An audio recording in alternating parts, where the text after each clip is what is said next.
डालें इन लोगों के ऊपर और ये बताएं कि साहब जल्दी से जल्दी रोको लड़ाई। ये ईरान करता है। ईरान के तेल पे तो भारी सैंक्शंस हैं, भारी सैंक्शंस हैं। चीन खरीदता है। आज की तारीख में चीन और डिस्काउंट मांग रहा है। देखिए ये भी मांग रहा है। चतुर इतना है चाइना। जो चीन ने जीने मरने की कसमें खाई थी ईरान के साथ कि भाई यारा तेरी यारी को मैंने खुदा माना, उस चाइना ने बोला कि भाई खुदा तो माना, डिस्काउंट खाएं, थोड़ा सा और पैसा दो, डिस्काउंट दो। तो 20 से लेकर वो कह रहा है 40% डिस्काउंट, क्योंकि तुम्हारी तो नैया डूबने वाली है बेटा। अब तुम बताओ कितने डिस्काउंट पे तेल दे रहे हो। तो ये चाइना का किरदार है भाई।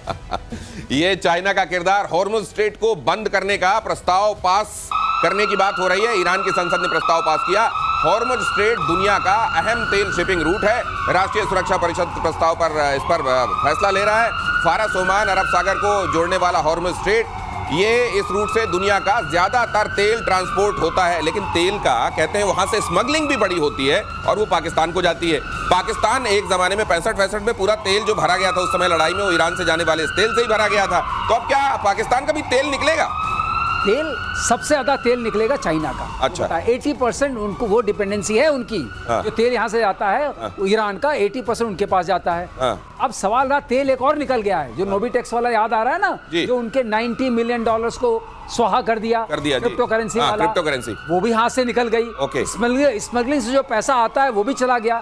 तो अगले अगर उनको बनाने हैं मिसाइल तो उसके लिए आपको चाहिए ना चिप्स चाहिए, मेम्स चाहिए, सीकर चाहिए। वो किस पैसे से आएंगे?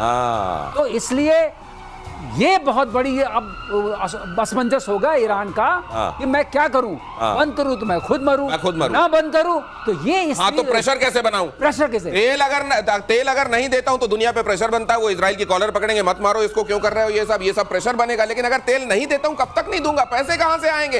ये रोजी, अभी तो बम बाद में बनेंगे, रोटी तो चलानी है। अमेरिका की तरफ से 3 एटमी प्लांट पर अटैक के बाद ईरान का बड़ा दावा। अगली खबर फ्लैश कीजिए।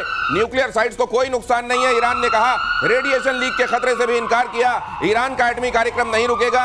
AEOI वहां की ईरान की जो अपनी ऑर्गेनाइजेशन है, एटॉमिक ऑर्गेनाइजेशन, उसने कहा हमले से पहले ही फोर्डो न्यूक्लियर फैसिलिटी से यूरेनियम सेफ जगह शिफ्ट कर दिया।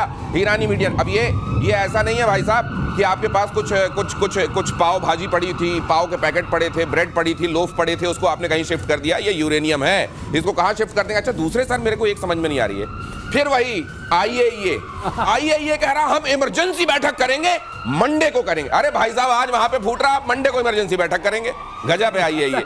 ये वर्किंग डे में ही काम करता है। आज संडे आप आ गए, बात अलग है, पर वो नहीं आने वाले हैं। उनका मूल्यांकन करना उनका मतलब रेडियो एक्टिविटी अगर हुई हो तो हो जाए, फैल जाए, जो होना हो जाए। हम मंडे को आके 10:30 बजे ऑफिस खोल के बताएं। एक्टिविटी कैसे होगी जब पूरा का पूरा पहाड़ गिरेगा, खत्म। तो वो उनको पता है। ये वैसा है जैसे सरकारी बैंक होता ना कि जी आप जाओ, सर्वर डाउन है हमारा। सर्वर डाउन है इनका, वो कुछ नहीं है। अच्छा, मैं एक और चीज कहना चाहता हूँ। एक भविष्यवाणी तो नहीं, लेकिन मेरा एक एनालिसिस है, सर्वे लग रही। देखिए, ईरान जब हिट बैक करेगा तो सिर्फ ऐसा ही नहीं कि हॉर्मुज़ में हिट बैक करेगा, उसके अभी भी प्रॉक्सी जिंदा हैं। और इनका सबसे इंपॉर्टेंट प्रॉक्सी जो है वो हुथीज हैं, जो कि यमन के साउथ में हैं। तो हो ना हो अगले 10-12 दिन में मौसम देखते हुए सऊदी अरब इस लड़ाई में कूद जाए। हो ना हो सऊदी अरब भी इस लड़ाई में सामने आ सकता है। मौसम देखते हुए हूती विद्रोही बड़ा रोल प्ले कर सकते हैं। ये भी आप सुन लीजिए आज, और ये क्लिप कुछ दिनों में आपको दिखाऊंगा मैं, क्योंकि मेरा ये अनुभव कह रहा है कि बीते दिनों में जो यहां कहा जाता है वो होता हुआ दिखाई देता है। 20 इजरायली फाइटर जेट्स ने ईरान पर हमला किया। सेंट्रल ईरान के कई शहरों पर अटैक, तेहरान के साथ इस्फहान पर भी हमला। ईरान के 8 बैलिस्टिक मिसाइल लॉन्चर्स भी तबाह। 6 मिसाइल इजराइल पर हमला करने को तैयार थे। अब सब सवाल ये है सर, ये जो आपने बताया था 2/3 के आसपास तो लॉन्चर्स इनके पहले ही नष्ट कर दिए गए हैं। लॉन्चर्स अभी भी तबाह हो रहे हैं। मान लीजिए के पास 20-30 हजार का किसी के पास जखीरा है भी मिसाइलों का, लॉन्चर्स अगर समाप्त हो जाए तो वो मिसाइल किस काम के? आज से तो फेंकेंगे नहीं आप। मामला गया। इसीलिए आप देखेंगे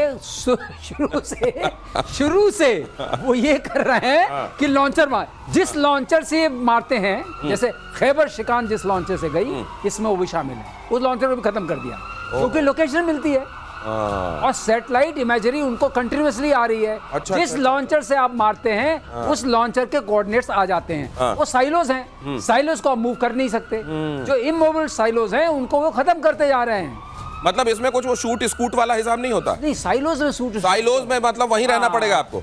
वो वाला होता है, वो अलग होता है। हाँ, वो अलग होता है। वो तो आप दिखता है, सरफेस पे है, हाँ। उसको आप मार सकते हैं, वैसे भी आपका इमेजरी है। लेकिन साइलोज को मारना बड़ा मुश्किल होता है। और ये जो मिसाइल्स हैं जो हाइपरसोनिक होती हैं, साइलोज में होंगी। सर एक और क्यूरियोसिटी है और वो आप बता सकते हैं, लेकिन इस खबर के बाद ईरान के एयरबेस पर इजरायली सेना का बड़ा हमला। ये फ्लैश कीजिए, ईरान के 2 F-5 फाइटर जेट्स तबाह।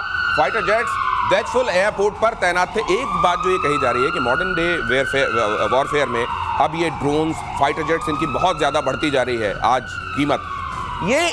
लेकिन उसका एक दूसरा पहलू ये भी है कि भाई साहब बना लो आप अपने पास इतनी सारी मिसाइलें कि आपको अपने फाइटर जेट भेजने नहीं, यहाँ से लॉन्च करो, वहां मारते रहो। बिल्कुल सही दिनेश, कई बार हम ये सोचते हैं एक एक अगर हमें स्टेल्थ फाइटर जैसे आप चाहते हैं F-35 फुली लोडेड F-35 आपको 1000 करोड़ पड़ेगा। 1000 करोड़ में आप हाइपरसोनिक मिसाइल्स कम से कम बना लेंगे कितने, 20 करोड़ की भी एक पड़ी तो आप 50 बना लेंगे।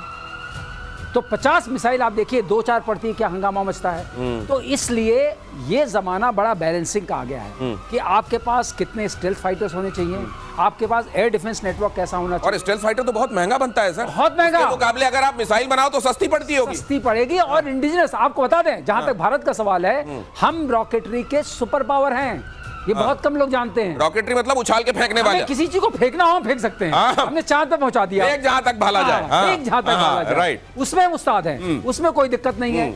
जहां तक सवाल है हमारी डिपेंडेंस, आप ये कह सकते हैं कि माइक्रोचिप्स के लिए है।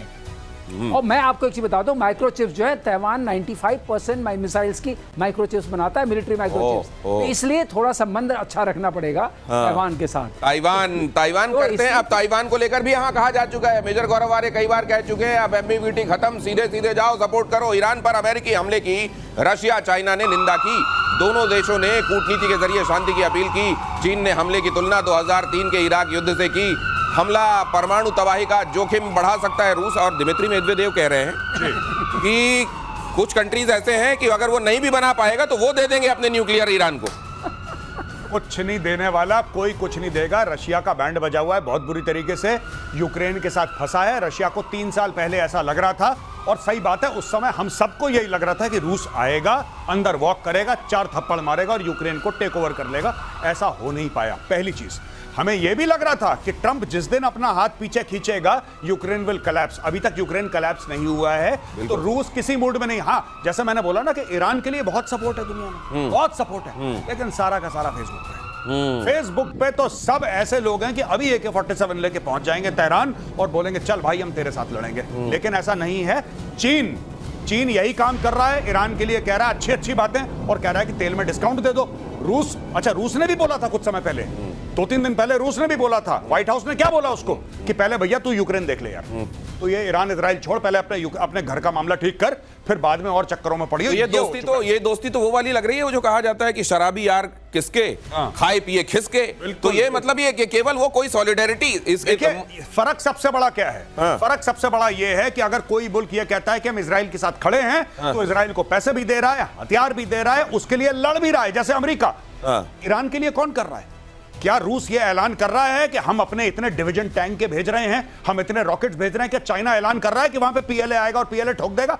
कोई कुछ नहीं कर रहा। सब फेसबुक पे मामला चल रहा है इनका। हाँ, डिप्लोमेटिक प्रेशर डालेंगे, लेकिन ट्रंप तो यही है ना। ट्रंप ने क्या बोला था? बड़ा मशहूर बयान ट्रंप का है। ट्रंप ये कहता है मैं ईरान पे अटैक करूंगा या ना करूंगा किसी को नहीं पता। कह रहा मुझे भी नहीं पता, किसी को नहीं पता, कुछ भी हो सकता है। नहीं, और लोग तो उसका भी बात कर रहे हैं कि 2011 में उन्होंने ओबामा को लेकर यह कहा था कि ओबामा ईरान पर अटैक करेंगे क्योंकि उनको री-इलेक्ट होना है, इसलिए कर देंगे। वो उस समय उन्होंने कहा था। और आज ईरान की जो ढपली बजाई जा रही है उसमें इनका कितना बड़ा रोल। एक चीज और समझिए, पुतिन जो है इसमें अपनी रोटी सेक रहे हैं। पुतिन को समझ में आया कि अब मैं मॉरली हाई ग्राउंड पे आ गया। नहीं, पुतिन से सवाल पूछा गया, साहब ये बताइए ईरान को लेके आप क्या करेंगे, आपको करना चाहिए। तो उन्होंने कहा देखिए आपको मालूम नहीं है इजराइल में कितने सारे लोग जो रशियन स्पीकिंग लोग हैं वहां रहते हैं, और इतनी करोड़ों करोड़ की आबादी, हमको उस पर भी ध्यान देना है, पुतिन ने कहा है। और पुतिन ने अभी क्या किया, अब वो 4 ओब्लास्ट लेने के चक्कर में है। तो मतलब जब तक दुनिया का ध्यान इधर है ना, जब तक इधर शोले किया जा रहा है बसंती, इधर पता नहीं क्या हो जाने वाला अगला। देखिए ईरान पर हमले से बौखलाया मुस्लिम वर्ल्ड। ईरान पर अमेरिकी हमलों की खोलकर निंदा। सऊदी अरब, ओमान, इराक ने जताया एतराज। कतर और पाकिस्तान ने भी जताई आपत्ति। OIC, यस OIC, ये वो वाला OIC है। अब देखिए बाकी जितने भी देश हैं हाँ। जिनका भी नाम लिया जा रहा है इंक्लूडिंग पाकिस्तान, हाँ। ये सारे के सारे वो मुस्लिम देश हैं जहां पे ऑलरेडी यूएस